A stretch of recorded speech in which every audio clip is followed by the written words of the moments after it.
오늘 말씀은 누가복음 10장 25절에서 37절까지입니다.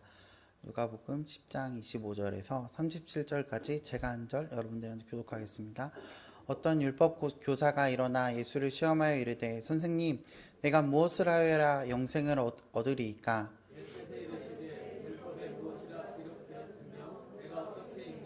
대답하여 이르되 내 마음을 다하며 목숨을 다하며 힘을 다하며 뜻을 다하여 주 너희 하나님을 사랑하고 또한 내 이웃을 내 자신과 같이 사랑하라 하였나이다.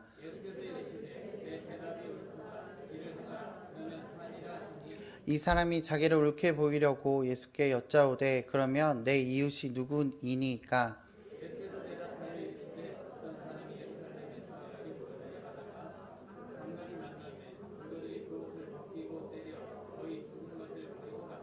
마침 한 제사장이 그 길로 내려가다가 그를 보고 피하여 지나가고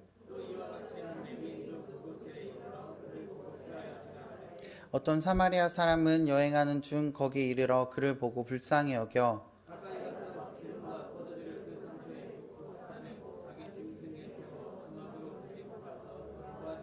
그 이튿날 그가 주막 주인에게 데나리온 둘을 내어주며 이르되 이 사람을 돌보아 주라. 비용이 더 들면 내가 돌아올 때에 갚으리이다 하였으니. 함께 읽겠습니다. 이르되 자비를 베푼 자니이다. 예수께서 이르시되 가서 너도 이와 같이 하라 하시니라. 아멘. 우리 옆 사람한테 이렇게 한번 인사해 볼까요? 사랑을 전하는 여러분 되시길 소망합니다. 반대편 성도님들께도 사랑을 전하는 여러분 되시길 소망합니다. 서울대 교수인 김난도라는 교수가 있는데요.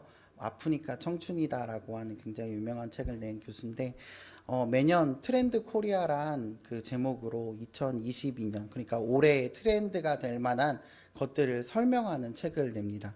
책을 읽으면서 이번에 제시한 나노 사회라는 부분이 저한테는 굉장히 인상적이었습니다. 우리 사회는 이제 공동체적인 가치를 지닌 사회보다 개인적으로서 가치를 더 중요시 여긴다라고 하는 것입니다. 그러니까 한마디로 되게 모래알 같은 모래알처럼 이렇게 뿔뿔이 흩어져 있는 그런 작은 모래알이 여러 개 바닷가에 있는 것처럼 그렇게 공동체가 아니라 개인으로 이루어진 사회다라고 하는 것입니다. 이는 여러 가지 사회 현상과 관련이 있는 것 같습니다. 스마트폰의 영향으로 누군가 함께하는 시간보다는 개인적으로 시간을 보내는 시간들이 더 많아졌고요.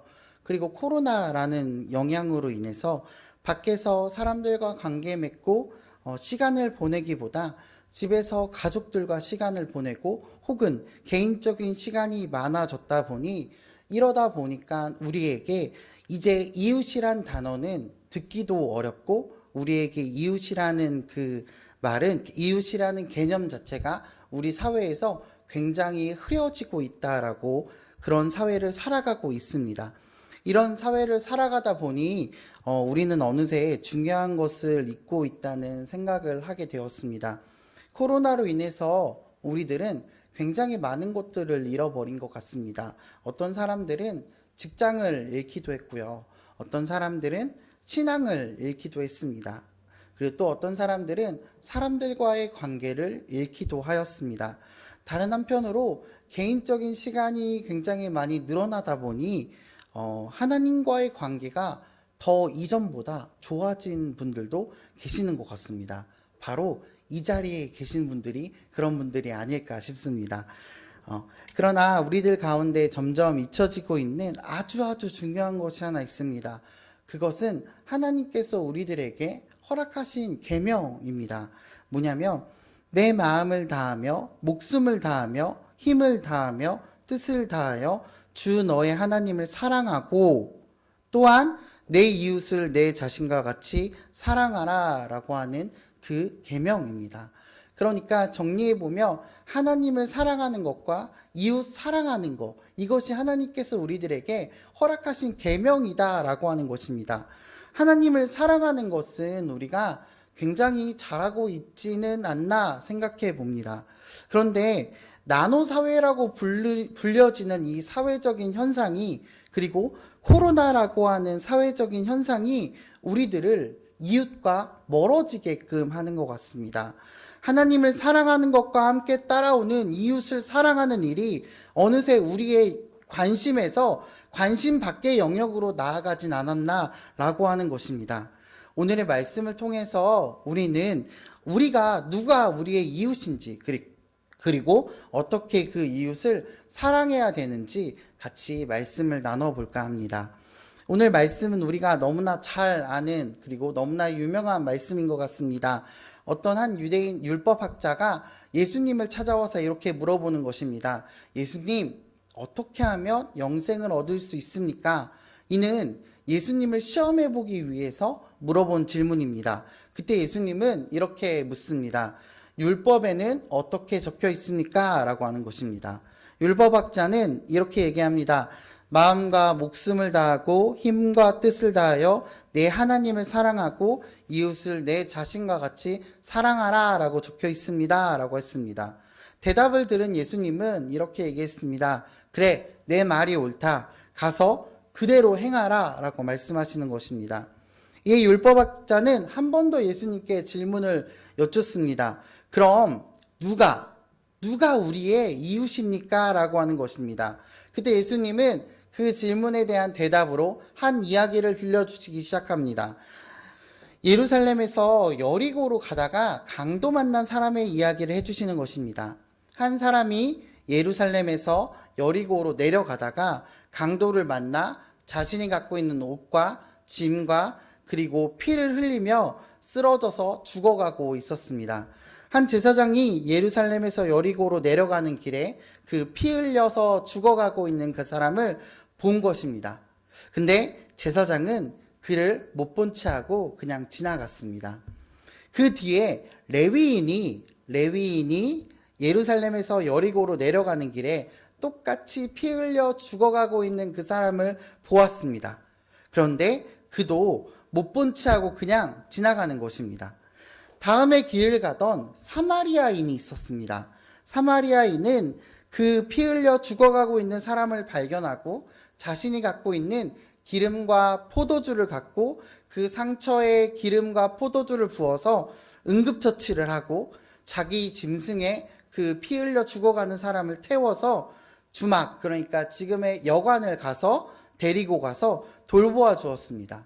그리고 그 이튿날, 그 다음날 가서 그 여관 주인에게 2데나리온을 주며 이 사람을 잘 회복할 수 있게끔 도와주고 혹시라도 돈이 더 든다면 내가 다음에 와서 그 돈을 갚겠습니다 라고 말하는 것입니다. 예수님께서 이 이야기를 해주시며 물어보는 것입니다. 율법학자, 누가 이 사람의 이웃인가? 라고 하는 것입니다. 율법학자는 마지못해 이렇게 얘기합니다. 자비를 베푼 자입니다 라고 말합니다. 그래서 그 대답을 듣고 예수님은 이렇게 말씀하십니다. 가서 너도 이렇게 하라 라고 하는 것입니다. 이 이야기를 통해서 우리가 먼저 생각해 봐야 하는 사실은 누가 우리의 이웃인가 라고 하는 사실입니다. 예수님이 하신 강도 만난 자의 이야기를 이해하기 위해서는 먼저 우리가 알아야 되는 사실이 있습니다. 바로 유대인과 사마리아 사람과의 관계입니다. 고대 이스라엘의 역사를 살펴보면 사마리아인은 원래 이스라엘 사람이었습니다. 이스라엘 민족이었습니다. 그런데 이스라엘이라는 그 사마리아 지역에 그 아수르라는 나라의 멸망을 당하자 사마리아 사람들은 아수르 사람들과 함께 살아가기 시작하는 것입니다. 근데 아수르의 그 나라의 정책이 통혼 정책이 있었습니다. 그 지배하는 나라의 민족성을 지우기 위해서 우리나라 사람과 결혼을 해서 살아가는 것입니다. 그러다 보니 이스라엘 민족들이 오랜 시간이 지나다 보니까 원래 이스라엘 민족은 이스라엘 민족끼리만 결혼을 하고 살아가고 있었는데 그런데 이방인들과 같이 살다 보니까 이제 민족성이 섞여 버린 것입니다. 그래서 민족성이 바뀌는 상황이 발생되니까 민족성이 흩어졌다는 이유로 유대인들은 사마리아 사람들을 사람 취급하지 않기 시작한 것입니다. 단적인 예로 사마리아에 예수님께서 그 사마리아 지역에 가서 여인을 만나서 물을 달라라고 말씀하실 때 그 여인이 이렇게 말합니다. 왜 사마리아인인 자신에게 말을 거냐라고 하는 것입니다. 당시의 인식은 그랬던 것입니다. 말 거는 것조차도 싫어하는 상황. 유대인과 사마리아인은 그렇게 서로를, 유대인이 사마리아인을 싫어하는 상황인 거죠. 그렇기 때문에 유대인의 관점에서는 유대인의 이웃이라고 한다면 나, 그리고 내 가족, 그리고 우리 유대인들, 그리고 유대인 가까이 사는 사람들만 이웃으로 칭했던 것입니다. 그러니까 멀리 살고 그리고 이방인들은 우리의 이웃이 될 수 없었다라고 하는 것입니다. 그렇기에 유대인에게 사마리아인은 절대로 이웃이 될 수 없었습니다. 그런데 율법학자가 예수님을 볼 때는 예수님은 세리의 친구들이 되어주기도 하시고 때로는 창녀를 만나서 그와 함께 시간을 보내고 그를 만져주고 그를 병에 고쳐주고 여러 가지 그런 모습들을 보면서 도대체 예수님의 이웃은 누구인가 하는 질문을 지금 이렇게 말하고 있는 것입니다. 예수님은 그런 율법학자의 생각을 깰 수 있도록 이 강도 만난 자의 이야기를 들려주신 것입니다. 선한 사마리아인의 비유는 예수님께서 이웃이 된다는 것은 자비를 베풀어 주는 것이다 라는 것을 말해주고 있는 것입니다. 나의 이웃은 누구인가 보다 나의 도움이 필요한 모든 자에게 이웃이 되어주는 것이 중요하다라고 하는 사실을 이 이야기를 통해서 알려주고 있는 것입니다. 이웃을 맺는 바른 자세는 편협하고 혈연, 지연, 학연 이런 것들로 맺어지는 것이 아니라 편견을 극복하는 자세가 있어야 함을 율법학자에게 그리고 오늘날 이 이야기를 듣고 있는 우리들에게 말씀해주고 있는 것이다 라고 하는 것입니다. 우리의 삶에서 이웃이라고 한다면 나의 편인 사람 그리고 나에게 고정되어 있는 사람이 아니라 오늘 우리가 만나는 사람 그리고 끊임없이 만나는 사람들이 우리의 이웃임을 우리들에게 지금 알려주고 있는 것입니다. 또 한 가지 우리가 주의 깊게 살펴보아야 하는 것은 사마리아인의 이웃 사랑의 방법입니다. 사마리아인이 피 흘려 죽어가고 있는 사람을 도와준 동기는 자비와 사랑이었다라고 하는 것입니다. 아무런 대가를 바라지 않고 그를 도와주는 모습을 보게 됩니다. 그의 사랑의 실천은 누군가에게 보여주기 위한 과시나 그런 어떠함이 아니었다라고 하는 것입니다. 아무것도 바라는 마음 없이 오직 긍휼한 마음으로 피 흘려 죽어가고 있는 저 사람을 도와주고 싶다는 마음으로 그를 도와준 것입니다. 이를 통해서 알 수 있는 사실은 사랑의 표현은 계산이 없는 표현이어야 된다라고 하는 사실입니다. 이웃사랑을 한 뒤에 무언가 얻을 것을 기대해서는 안 된다라고 하는 것입니다. 우리가 이웃사랑할 때 가장 안 되는 것이 있다면 바로 이것이지 않나라고 생각해 봅니다. 이웃사랑을 하는데 조건 없는 이웃사랑은 잘 되지가 않습니다. 내가 높아져야 되고 내가 하는 이 이웃사랑이 누군가에게 알려져서 내가 잘 되길 바라고 때로는 그런 선행으로 인해서 내가 높아져야 된다라고 하는 생각들이 우리 마음 가운데 어느새 생기기 때문입니다. 반대로 우리는 사람인지라 이러한 것들이 없다면 사실 선행을 유지하기란 되게 쉽지 않은 것 같습니다. 그렇기 때문에 우리가 우리에게 가장 필요한 것들이 있다면 이웃 사랑을 내 능력으로 하지 않는다라고 하는 것입니다. 내 힘으로 사랑을 나눠주는 것이 아니라 하나님의 사랑으로 그 사랑을 전달해야 된다라고 하는 것입니다. 그렇기에 예수님께서는 이렇게 말씀하셨습니다. 하나님을 먼저 사랑하고 내 이웃을 내 몸과 같이 사랑하라 라고 말씀해 주신 것입니다. 사랑하고 하나님을 사랑하라가 아니라 하나님을 사랑하고 그 사랑으로 이웃을 사랑하라 라고 말씀하고 있다라고 하시는 것입니다. 내가 먼저 이웃을 사랑하는 것이 아닙니다. 내 힘으로 하는 것이 아니라 하나님의 사랑을 먼저 경험하고 그 사랑에 힘입어서 내 이웃들을 사랑하는 것입니다. 하나님의 사랑을 힘입어 이웃을 사랑하는 여러분 되시길 소망합니다. 나의 도움이 필요한 자에게 하나님의 사랑을 전해줄 수 있는 여러분 되시길 소망합니다. 그렇다면 우리는 하나님의 사랑으로 어떻게 이웃들을 사랑해야 할까요? 사마리아인의 행동같이 이웃을 사랑하면 된다라고 하는 것입니다. 사실 사마리아인이 유대인을 돕는 일은 제가 아까 말씀드렸던 것처럼 굉장히 어려운 일입니다. 사실 거의 불가능한 일입니다. 나를 미워하는 유대인을 돕는다라고 하는 것들은 굉장히 어려운 일일 것입니다.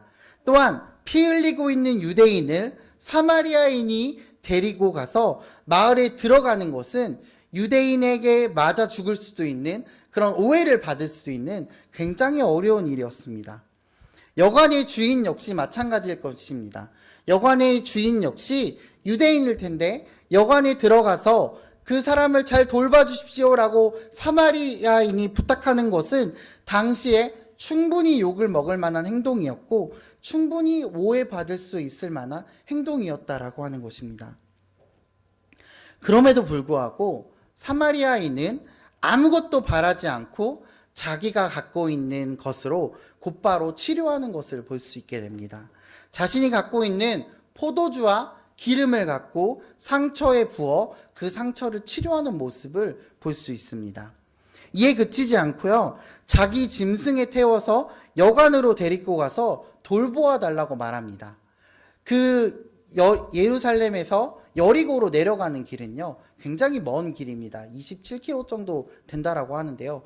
그 길을 내가 내 짐승을 포기하고 내가 걸어간다라고 하는 것입니다. 그리고서 그 여관 주인에게 돈을 주며 잘 도와달라고 부탁합니다. 그리고 다음날 찾아가서 혹시 돈이 부족하다면 내가 돈을 더 줄 테니까 그 사람을 잘 돌봐달라라고 부탁한다라고 하는 것입니다. 사마리아인은 아무것도 기대하지 않고 자신의 모든 것들을 내어주는 것을 보게 됩니다. 자신의 기름과 포도주를 포기하였고요. 자신이 타고 있는 짐승에 태워 주막까지 가야 되는 그 힘듦에도 불구하고 그것들을 선택했었고 자신의 물질과 시간을 들여서 도움이 필요한 자에게 도움을 주었다라고 하는 것입니다. 우리가 이웃에게 보여줘야 할 사랑의 모습이 이와 같다라고 하는 것입니다. 이게 바로 하나님의 사랑을 경험한 사람이 이웃을 사랑하는 모습이다라고 하는 것입니다. 나의 것을 포기하며 나의 것을 주고 그 대가를 바라지 않는 사랑, 이것이 바로 하나님께서 우리를 대가 없이 사랑한 것과 같이 남을 사랑하는 모습이다라고 하는 것입니다. 이러한 모습으로 이웃을 사랑하는 여러분 되시길 소망합니다. 그런데 문제는 사마리아인과 같은 삶을 우리가 살아가기에는 너무나 어렵다라고 하는 것입니다. 너무나 잘 알아요. 사마리아인과 같이 우리가 살아가야 되고 우리가 하나님의 조건 없는 사랑을 받은 우리가 내 이웃들에게 조건 없는 사랑을 나눠주는 것, 이것이 당연한 것임을 우리가 알매도 불구하고 우리의 삶에 적용하고 우리 삶에 실천하기는 굉장히 어렵다라고 하는 것입니다. 예수님의 말씀과 같이 가장 큰 계명이 하나님을 사랑하고 이웃을 사랑하는 것은 너무나 잘 아는데 이것을 우리 삶에 적용하기에는 너무나 쉽지 않다라고 하는 것입니다. 그렇기에 사실 제사장의 입장도 그리고 레위인의 입장도 이해가 안 가는 것은 아닙니다. 좀 자세히 살펴보면요. 아마 제사장과 레위인은 그 길을 그러니까 예루살렘에서 여리고로 내려갔다라고 말하는 것을 보니까 제사가 있는 날이었을 것입니다. 성전으로 올라가서 제사를 드려야 하는 일을 도와야 하는 상황일지도 모르겠다라고 생각이 됩니다. 제사장과 레위인은 부정한 것을 만지면 그러니까 율법을 어기는 것이 됩니다. 그러면 내가 다시 정결하기 위해서 일주일이라는 그 시간 동안 정결 예식을 해야 되고 그 예식을 하다 보면 제사가 중단되고 그리고 이런저런 이유 때문에 제사장과 레위인은 그 강도만한 자를 돕고 싶지만 돕지 못하고 그냥 가야만 되는 상황이 일지도 모르겠습니다. 어려움을 당한 사람을 보고 돕고 싶지 않은 마음이 드는 사람은 사실 별로 없을 것입니다. 그러나 내 일정과 그리고 내가 갖고 있는 계획 그리고 내 자신의 틀 안에 갇혀 있는 그런 어떤 일들이 있다면 우리는 이웃을 도울 수 없는 사람이 되는 것입니다. 내가 다른 사람에게 이웃이 된다는 것은 그 사람의 시간에 함께하고 그리고 그 사람의 장소에 함께하는 것을 의미한다라고 하는 것입니다. 다른 말로 하면 내 시간과 계획과 그 모든 것들에 파괴가 된다라고 하는 것입니다. 나의 일정이 파괴된다라고 하는 것입니다. 그 사람을 도와줌으로써 나의 일정과 나의 계획과 나의 어떤 내가 원치 않았던 일들까지 나에게 오는 것이다라고 하는 것입니다. 이처럼 선한 사마리아인이 되기는 쉽지 않습니다. 그런데요, 사실 선한 사마리아 비유에 나오는 제사장과 레위인을 보면요, 여리고로 향하고 있다라는 표현이 나오는데요. 어떻게 나오냐면요, 내려가고 있다라고 하거든요. 내려가고 있다라고 나와요. 내려간다라고 하는 단어는 예루살렘으로 올라간다라고 하는 게 아닙니다. 그러니까 제사를 드리러 가는 게 아니고요, 제사를 끝나고 내려오는 길이다라고 하는 사실입니다. 예루살렘에 올라가는 길이었다면 그들은 제사를 위해야 했기 때문에 강도 만난 자를 도와주는 것이 어려울 수도 있었겠지만요, 사실 예수님의 비유는 반대였다라고 하는 것입니다. 그들은 일을 마치고 예루살렘에서 여리고로 돌아가는 방향이었다라고 하는 그 가능성이 더 컸다라고 하는 것입니다. 그럼에도 불구하고 그들은 어려운 사람을 도와주지 않았다라고 하는 것입니다. 그런데 이러한 제사장과 레위인의 모습이요, 어쩌면 그들의 모습이 우리들의 모습이고 우리들의 현실이라고 한다면 우리는 과연 어떻게 살아야 될까라고 하는 질문을 할 수밖에 없게 되는 것입니다.